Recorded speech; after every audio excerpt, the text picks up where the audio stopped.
پروردگار عالم کے سب سے بڑے راز کا نام ہے فاطمۃ الزہرا، جس کے لیے اللہ نے نبیوں کو مابعوث کیا، کائنات کو خلق کیا، سورج اور چاند کو چمک عطا کی، اور اس رنگ و بو کی کائنات کو سجایا، اس بی بی کو زہرا کہتے ہیں۔ اللہ نے فرمایا لولاک لما خلقت الافلاق، میرے حبیب اگر میں آگ کو نہ بناتا تو کچھ بھی نہ بناتا۔ اور پھر فرمایا وَلَوْلَا عَلِيٌّ لِمَا خَلَقْتُكَ، اور اگر میں علی کو نہ بناتا تو آپ کو بھی خلق نہ کرتا۔ یعنی کائنات کو بنایا مصطفیٰ کے لیے، اور مصطفیٰ کو بنایا مرتضیٰ کے لیے، اور پھر فرمایا وَلَوْلَا فَاطِمَةَ لِمَا خَلَقْتُكُمَا، اور اگر میں بطول کو نہ بناتا، نہ محمد کو خلق کرتا، نہ علی کو خلق کرتا۔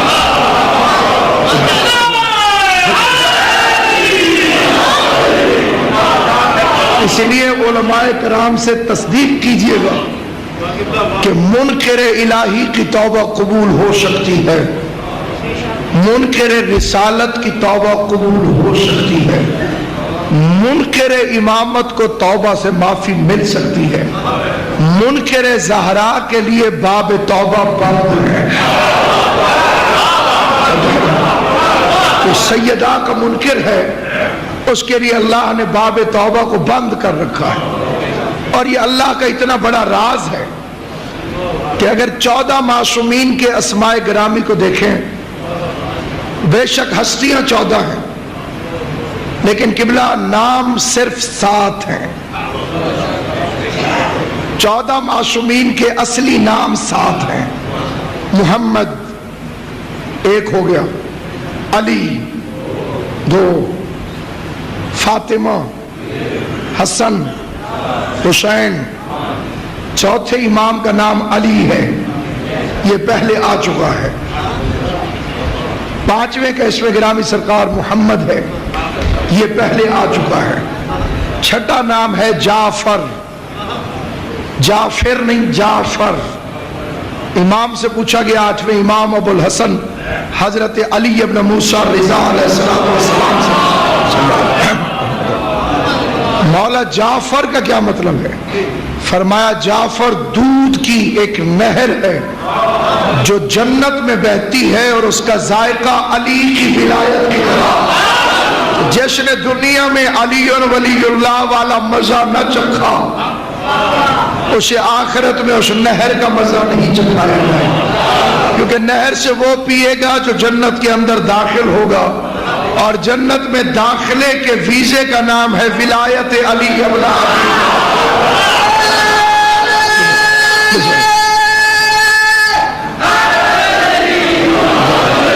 اور اب وہ علی ولی اللہ کوفے کے رہنے والے مختار کے پاس ہو جائے تو ضرور جنت میں جائے گا، اور کسی نجف سے پڑھ کے آ جانے والے دشمن علی کے پاس نہ ہو تو وہ کبھی جنت میں داخل نہیں ہو سکتا۔ سامعین گرامی، پہلا نام محمد، علی، فاطمہ، حسن، حسین، اور اگلا نام جعفر، اور 7واں نام ہے موسیٰ۔ 8ویں امام کا نام علی ہے، یہ پہلے آ چکا ہے۔ 9ویں کا اسم گرامی محمد پہلے آ چکا ہے۔ 10ویں کا اسم گرامی علی، یہ بھی پہلے آ چکا ہے۔ 11ویں کا اسم گرامی حسن، یہ بھی پہلے آ چکا ہے۔ 12ویں کا اسم گرامی میم ہے، میم دال، یہ بھی پہلے استعمال ہو چکا ہے۔ کل نام 7، ہستیاں 14، جیسے سورہ الحمد کی آیتیں 7، جیسے کعبے کے طواف کے چکر 7، جیسے صفا و مروہ کے درمیان چکر 7، جیسے اللہ کے خلق کیے ہوئے زمین و آسمان 7، جیسے سجدے کی حالت میں ٹیکے جانے والے اعضاء کی تعداد 7۔ مولوی کہتا ہے کہ ایک علی کا نام نماز میں نہ ہو اس سے پوچھو کہ اللہ نے ایک رکعت کے اندر تجھے 2 سجدے کیوں کرائے؟ اللہ ایک ہے اور سجدے 2.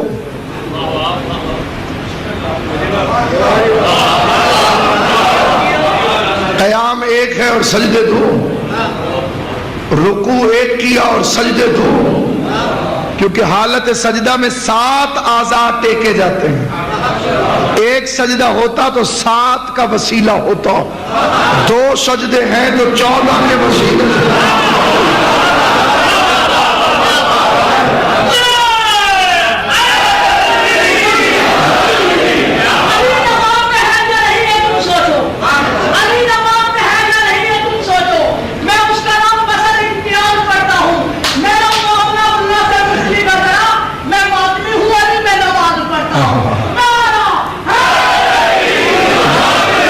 اسی لیے میرے محترم اور مکرم سامعین، ان 7 کے ناموں میں 6 نام مرد حضرات کے، ایک مستور. ان 6 ناموں میں اصلی حرف نہیں ہے. اب یہ اصلی حرف کون سا ہے؟ اصلی حرف ہے صرف الف. باقی جتنے بھی حروف ہیں وہ الف کے تطورات ہیں، الف کی بدلی ہوئی شکلیں.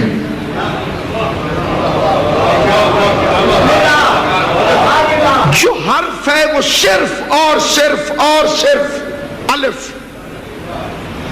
الف کی تصویر دوسری طرح کرتے جاؤ، الف کو توڑتے رہو، موڑتے رہو، وہ دوسرے لفظ بنتے چلے جائیں.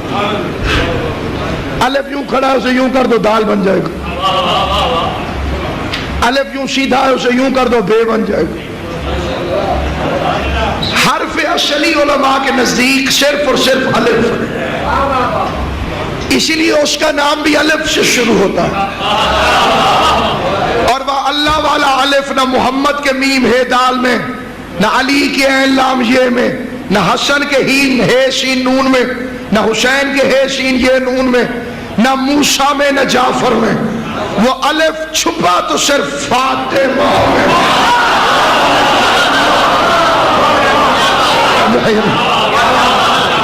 وہ اللہ والا الف. سراج صاحب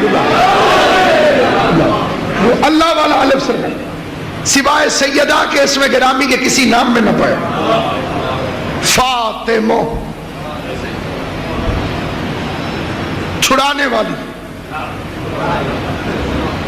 معصوم سے پوچھا گیا مولا بی بی کا اسم گرامی فاطمہ کیوں ہے؟ فرمایا کیونکہ روز ازل سے اپنے شوہر کے شیعوں کو آتے سے جہنم سے چھڑا چکی ہے.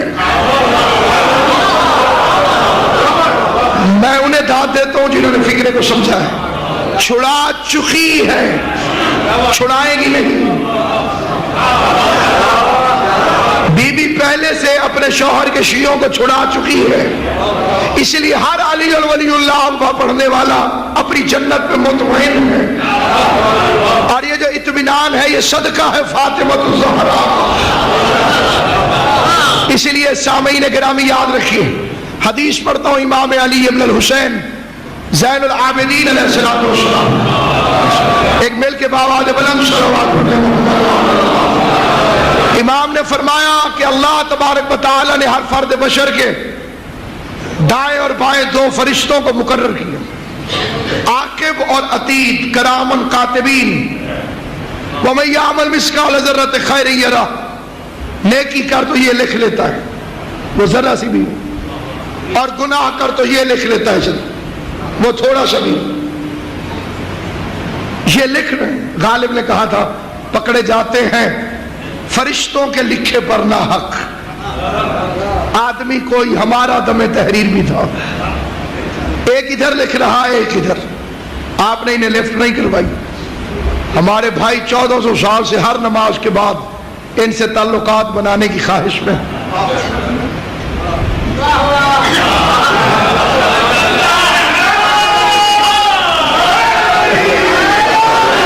اپنے اپنے اپنے لیول کی بات ہے، کوئی منشیوں سے تعلقات سیدھے کرنے کی کوشش کرتا ہے، کسی کا سرداروں سے رابطہ ہو جاتا ہے، یہ بھی لکھ رہا ہے۔ یہ بھی فرمایا علی ابن الحسین حضرت امام زین العابدین علیہ السلام نے کہ ایک فرشتہ دائیں اور ایک فرشتہ بائیں، اور اللہ نے انہیں مقرر کیا کہ انسان کی پہلی سانس سے لے کر اس کی آخری سانس تک اس کے اعمال کو سپرد کرداش کرتے ہیں تاکہ پروردگار عالم کی بارگاہ میں روز قیامت بطور گواہی پیش کریں۔ امام نے فرمایا جو بندہ آغاز صبح میں فاطمہ زہرا کے دشمنوں پر لعنت بھیج دے، اللہ ان گناہ لکھنے والے فرشتوں کو حکم دیتا ہے کہ اس نے زہرا کے دشمن پہ لعنت بھیجی ہے، پورا دن اگر یہ کوئی گناہ کرے بھی صحیح تو نہ نکلا، جسے شک و بے شک جو تو اللہ فرشتوں کو حکم دیتا ہے، اس نے کیونکہ بطول کے دشمن پہ لعنت بھیجی، یہ پورا دن کوئی گناہ کرے بھی صحیح تو نہ لکھنا، اور اگر کہیں رات کو لعنت بھیج دے تو اللہ فرشتوں کو کہتے ہیں پوری رات اس کے کوئی گناہ نہ لکھنا۔ پھر وہ پوچھتا ہے مالک کروں کیا؟ کہا ادھر سے اٹھ اور ادھر آ کے بیٹھ، 70,000 نیکیاں اس کے نام اعمال میں لکھ، 70,000 گناہ اس کے نام اعمال سے مٹا، 70,000 درجات اس کے بلند کر، کیونکہ جس کے دل میں بطول کی محبت ہو وہ گناہگار نہیں ہوگا۔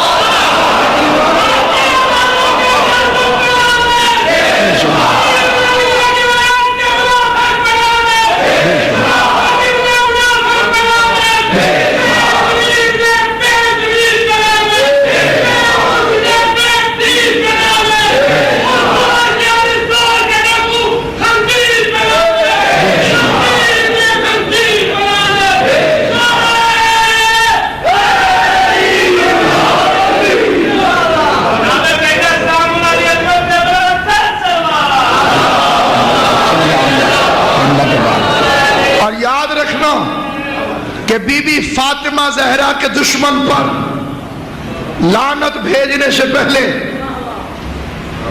اگر کوئی بندہ 1 سیکنڈ کا کروڑواں حصہ بھی سوچے کہ لعنت کروں یا نہ کروں، لعنت خود اسی کے منہ میں آ۔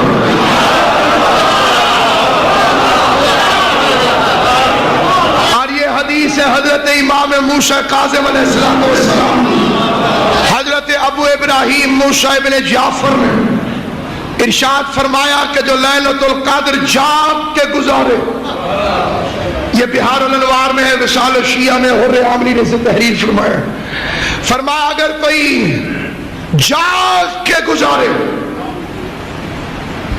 لیلۃ القدر عبادت الہی میں، اللہ اس کے سارے گناہ معاف کر دے گا۔ ایک رات جاگے، سارے گناہ پہلوان جی، سارے گناہ اللہ اس کے معاف کر دے گا۔ کئی بندے ایسے تانگ دل بھی ہوتے ہیں، معاف اللہ نے کرنے تکلیف انہیں ہو جاتی، آخر بخیل کی بخالت بھی تو کوئی چیز ہے، اس لیے ان لوگوں کو بخیل کہا گیا۔ سارے گناہ امام فرماتے ہیں اللہ اس کے معاف کر دے گا۔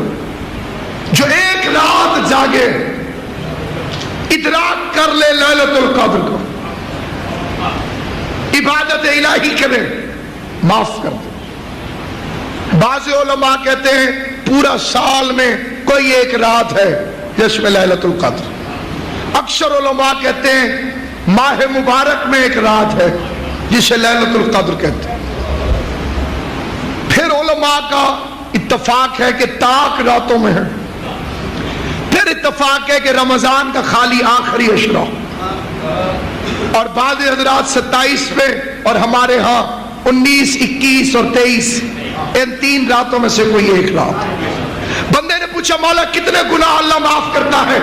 امام نے فرمایا کہ عدد النجوم، ستاروں کے برابر بھی ہو تو اللہ معاف کر دے،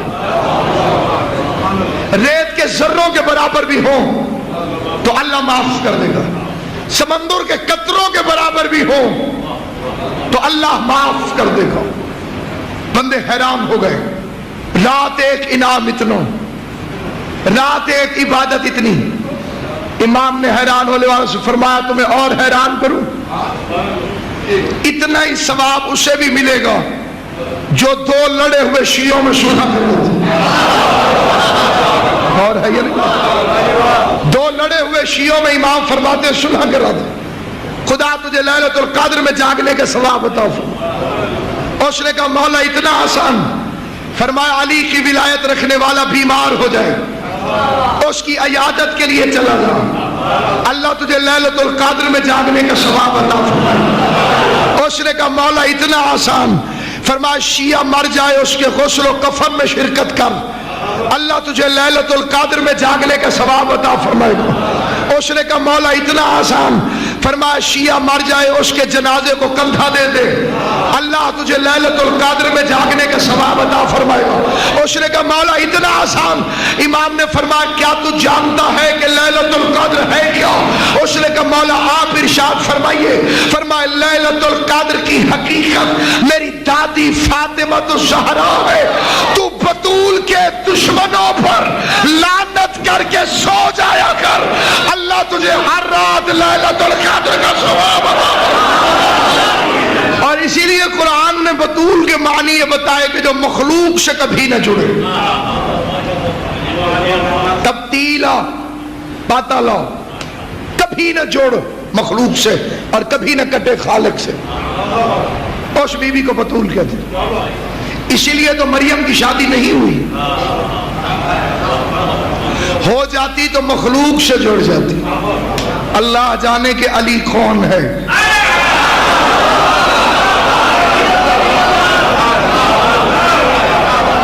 بطول کا شوہر بھی ہے اور پھر بھی وہ بطول ہے. اسی لیے تو علل و شرائع میں یہ فکرہ ہے. پوچھا گیا معصوم سے مولا سدرۃ المنتہا کا کیا مطلب ہے؟ مولوی صاحبان ترجمہ کرتے ہیں بیری کا درخت. جو سب سے بڑا فرشتہ ہے اسے بیری کے درخت پہ بٹھایا ہوا ہے اللہ، اور ملا کو جنت میں لے جائے گا. معصوم سے پوچھا گیا مولا سدرۃ المنتہا کیا ہے؟ فرمایا مخلوق کی رسائی کی آخری حد، جس کے آگے مخلوق نہ جا سکے. اسی لیے تو جبرائیل رک گیا. بال برابر بھی جاؤں گا تو جل جاؤں گا. جو مخلوق تھا وہ رک گیا. اب یہ 12واں آ کے بتائے گا کہ وہ کون تھا جو جوتیوں سمیت جا رہا تھا، اور وہ کون تھا جو پردے کے پیچھے پہلے پہنچ گیا تھا. اس لیے کہ دو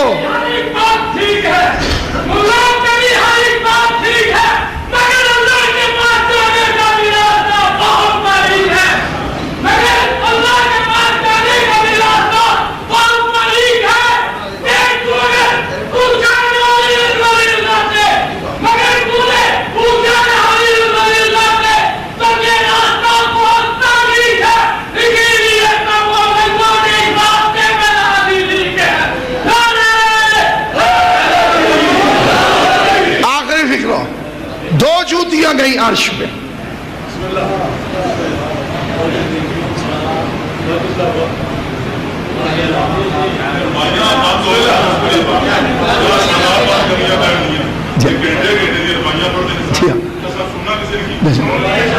عرش پہ دو جوتیاں گئیں،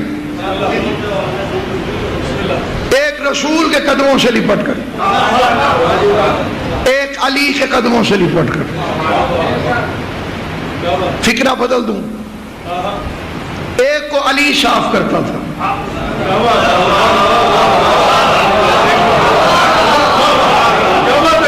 وہ رسول نے پہنی ہوئی تھی. ایک کو بطول صاف کرتی تھی،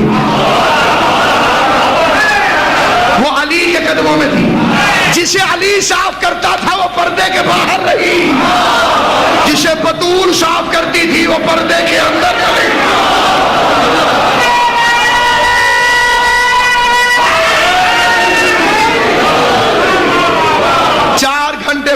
بے غیرت نے پوچھا کیوں آئی ہے فاطمہ؟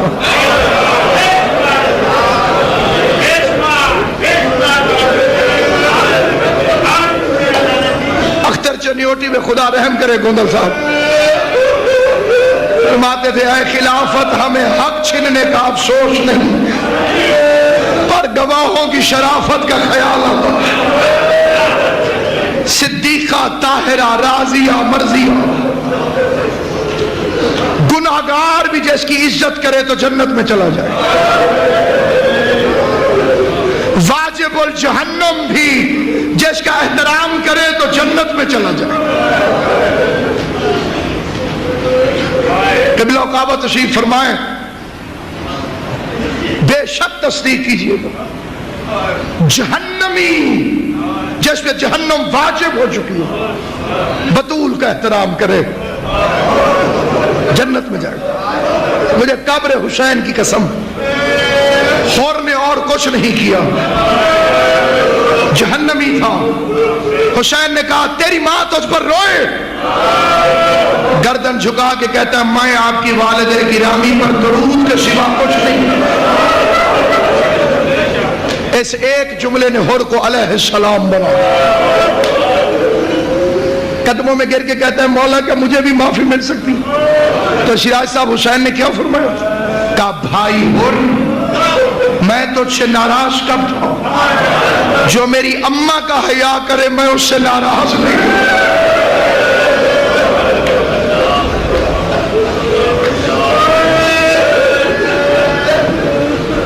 باپ کے نوکر کرسیوں پہ بیٹھے رہے، فاطمہ زہرا دربار میں کھڑی رہی،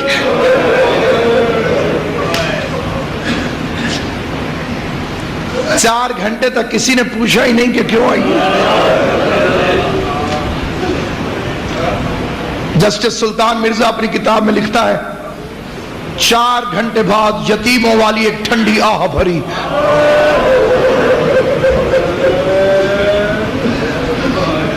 جسے سلمان نے سنا۔ ایک ایرانی عالم ہے فاطمی نژاد، قبلہ ان کی کتاب میں نے ایک عجیب مصائب کا فکرہ پڑھا۔ وہ فرماتے ہیں یہ جو داڑھی سے جھاڑو دیتا تھا نا، یہ بھی رسول کے بعد بطول کے دروازے پہ بہت کم آتا تھا۔ میں بڑا حیران ہوا، آل محمد کے حق کی سب سے زیادہ معرفت رکھنے والا سلمان ہے، مخلوق میں جبریل سے بھی زیادہ جس نے معرفت علی حاصل کی ہے اس ہستی کا نام سلمان ہے، 10ویں درجے پہ فائز۔ رو رہی تھی فاطمہ، فرمایا ام ایمن بڑے دن ہو گئے، سلمان بھی میرے دروازے پہ آنا چھوڑ دیا۔ سلمان سے کہے دنیا بدل گئی،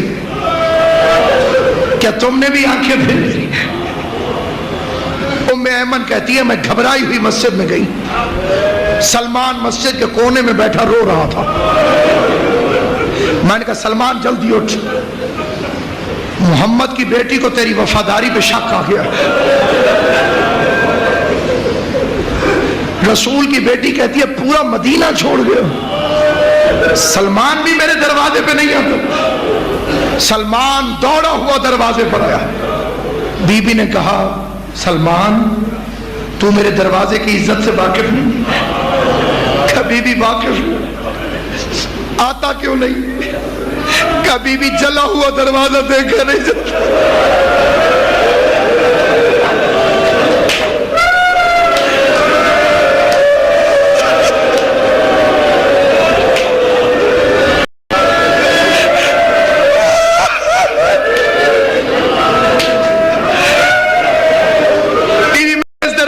رسول اللہ کو رکتے ہوئے دیکھا،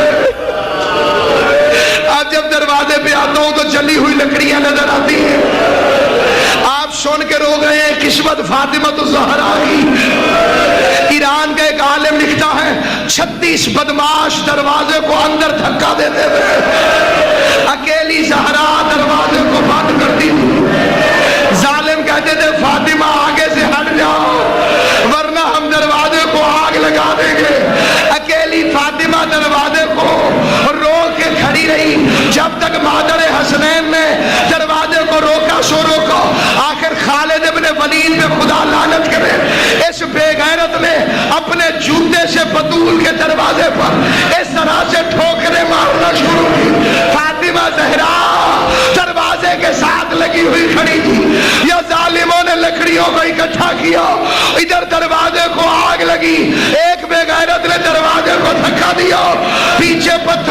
دیوار، سامنے جلتا ہوا دروازہ، درمیان میں فاطمہ زہرا۔